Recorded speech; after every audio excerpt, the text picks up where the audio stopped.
Salut à tous, j'espère que vous allez bien. Bon, tout d'abord je m'excuse parce que j'ai pas fait de vidéo pendant 2 jours.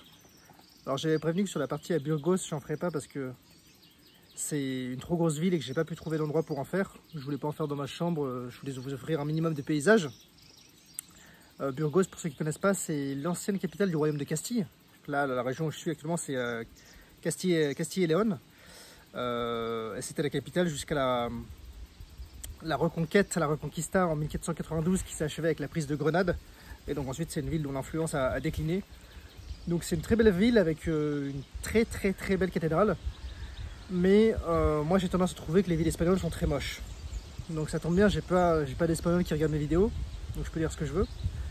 Mais bon, globalement après je suis jamais allé à Madrid ou Séville. J'ai quand même fait une partie de la Costa Brava et de l'Andalousie, donc je connais assez bien l'Espagne. Et c'est souvent des villes qui me donnent le mal du pays, même quand j'y vais genre 2 jours quoi. Donc j'ai pas voulu m'éterniser. Et en fait il se trouve que la plupart des gens que j'avais rencontrés sur le chemin ont décidé de s'arrêter 2 nuits à Burgos. Et en fait mon dilemme c'était un peu est-ce que je les attends une nuit de plus? Est-ce que je me force à rester une nuit de plus, sachant que je suis pas forcément fatigué, que j'ai pas trop envie de visiter la ville? Ou est-ce que je pars directement à Burgos pour la Meseta, ce grand plateau central de 175 km, ce grand désert dont je vous parlais? Et tandis que je visitais la cathédrale, parce que c'est peut-être un peu trop formel sinon comme façon de parler, je me posais ces questions. Est-ce que je reste? Est-ce que je pars? Et pendant que je me posais ces questions, qui honnêtement m'ont taraudé toute la journée, je me suis dit, si j'ai que ça comme problème dans ma vie, j'accepte d'avoir des problèmes. Dans le sens où, j'appelle ça des problèmes parce que c'est une question à laquelle j'arrive pas à répondre, mais c'est une question qui n'est pas bien grave. Honnêtement, cette question, je me la posais juste parce que j'avais une sorte de FOMO, on va dire, fear of missing out. Donc c'est la peur de passer à côté de quelque chose. Ah bah si je reste, je vais peut-être louper les gens qui sont plus loin sur le chemin, mais je vais pas tout à fait faire ce que j'ai envie. Mais si je pars d'un autre côté, je vais peut-être perdre les amitiés que j'avais. Bon, du coup, comme tout adulte qui se respecte, j'ai demandé à ChatGPT comment faire un choix. Et en fait, il m'a dit ce que je pensais déjà. Non mais il m'a dit qu'il pouvait pas décider à ma place. C'est trop de balle. Non, après j'ai réfléchi par moi-même quand même, mais j'exagère un peu. Et en fait la vérité c'est que au fond de moi je sentais que j'avais pas envie de rester. Et ce que ChatGPT m'a dit c'est: est-ce que tu resterais dans la ville si les gens que tu avais rencontrés n'y étaient pas? Et la réponse c'est non. Et donc moi je me voyais pas passer une journée de plus dans une ville où ok, il y a quelques potes avec qui je peux aller boire un verre, mais chiant quoi. Surtout que ce qui m'a conforté dans mon choix, c'est que ces bâtards dans l'auberge, parce que c'est l'auberge municipale, c'est fait pour les pèlerins. Et le check-out est à 8 h. Donc déjà, le check-out à 8 h, je me dis, c'est quand même tôt. Mais ces bâtards, ils mettent la musique à 6 h du matin pour réveiller tous les pèlerins. On met pas 2 heures pour se préparer. Ils peuvent mettre la musique à 7h45, 7h30 à la limite pour qu'on ait le temps de se réveiller, de dire ah bah oui, il faut que je check out, il faut que je parte. Honnêtement, ça se fait pas de mettre la musique à 6 h du matin. Donc en plus, je me suis rendu compte que j'avais oublié mon drap dans l'auberge précédente. Donc j'ai dormi en mettant un t-shirt par-dessus moi. Donc j'ai eu froid, j'ai mal dormi. Bref, le lendemain, je suis reparti et j'étais de mauvais poil. Je n'avais pas de regrets sur mon choix, j'étais content de mon choix, mais pour toutes ces raisons, j'étais très mauvais poil. Et en fait, au bout d'1 kilomètre, je rencontre une Belge qui maintenant vit à Amsterdam. Belge de la partie flamande, donc qui ne parle pas français. Mais il se trouve qu'elle parlait français, parce qu'elle l'avait appris à l'école, et d'ailleurs elle parlait très bien. Et en fait, on parle et on clique assez bien, c'est une dame de 54 ans. Et la question qu'on pose le plus souvent, généralement quand on rencontre les gens, quand on croise des personnes, c'est pourquoi est-ce que tu es sur le chemin? Et en fait, certaines personnes ne veulent pas forcément le dire, certaines personnes n'ont pas de raison, mais je reviendrai là-dessus. Et elle m'explique qu'elle a perdu, il y a 1 ou 2 mois, en fin avril, qu'elle a perdu sa fille de 19 ans d'un cancer des os. Et ça m'a vraiment beaucoup touché. Et ça me confortait un peu dans mon idée de me dire que bah moi, le problème que je me posais hier, c'était est-ce que je reste ou est-ce que je reste pas. Et après, je suis confronté à écouter ce genre de problèmes qui sont des vrais problèmes. Des problèmes de la vraie vie, des problèmes tangibles et, on va dire, des choses inconcevables. Vous avez vu, si vous avez regardé les présentes vidéos, c'est pas la première personne que je croise qui perd un enfant d'un cancer. Et c'est vraiment le mot qui revient, c'est que c'est des choses qui sont inconcevables. Parce qu'on peut s'attendre à beaucoup de choses dans la vie, mais pas forcément à ça. Et ça m'a beaucoup impacté et ça m'a beaucoup fait réfléchir. C'est là-dessus que j'ai réfléchi tout le long de la journée. Et il se trouve qu'avec cette dame, on a énormément discuté. Et on a fait 33 km ensemble hier. Je ne les ai même pas vus passer.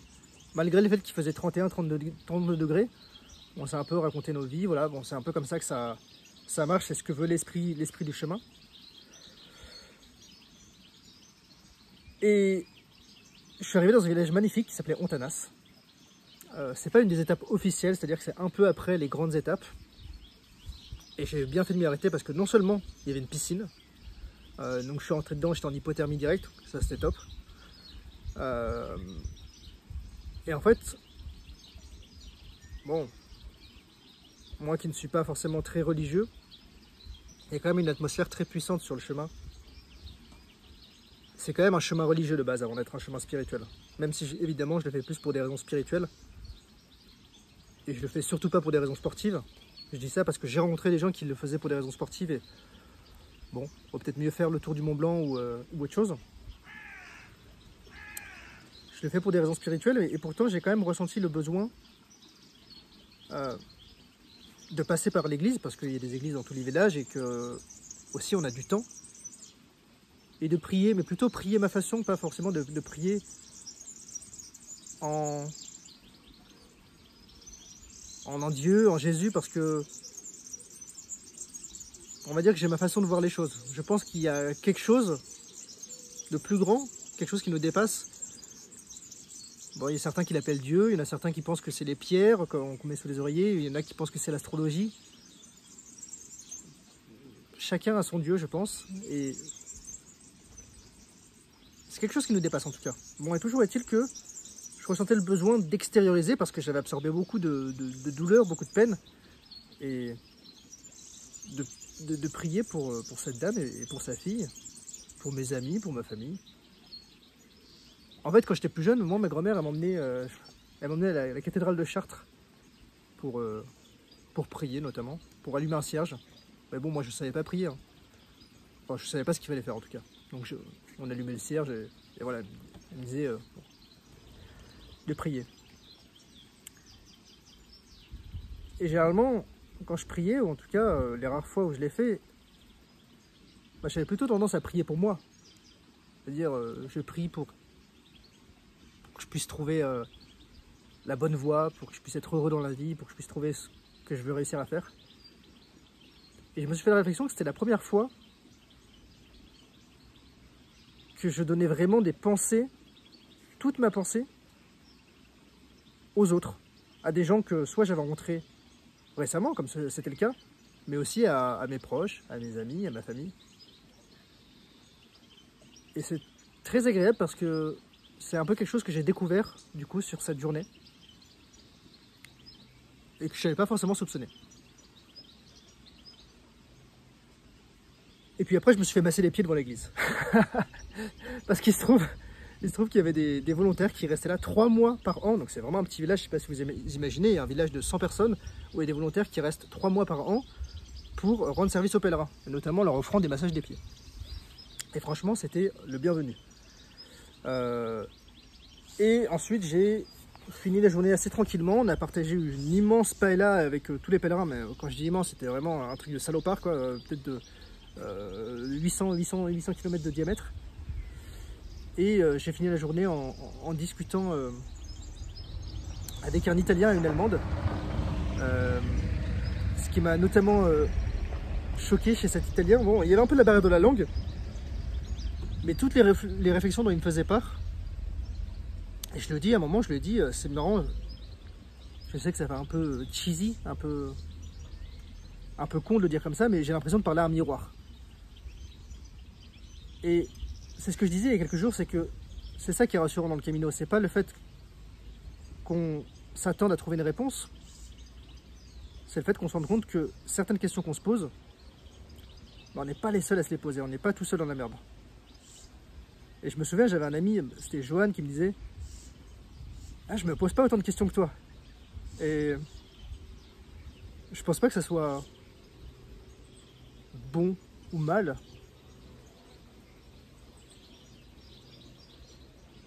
Je pense juste que mon cerveau est fait tel qu'il est et que parfois je me dis que ça serait plus simple de ne pas se poser autant de questions et parfois je me dis que c'est une force. Encore une fois, c'est un entre-deux, c'est ni tout blanc ni tout noir. Mais toujours est-il que je suis comme ça. Et il n'y a pas de bonne réponse. Et c'est ce que je disais à cet Italien, c'est que lui me disait « Ah non, il y a un tracteur !» J'attends un peu.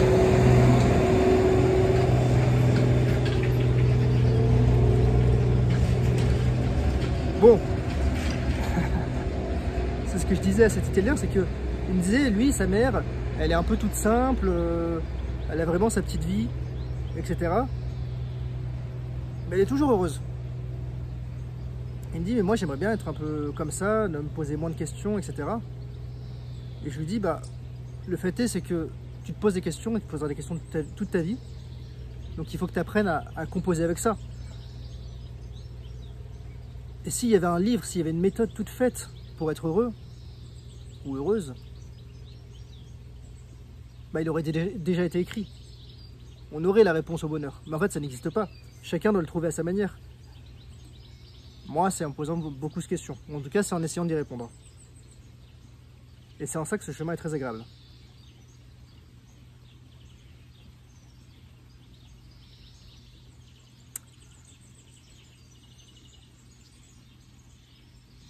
Je pense que je vais m'arrêter là pour cette première vidéo, parce que ça fait déjà 12 minutes 44.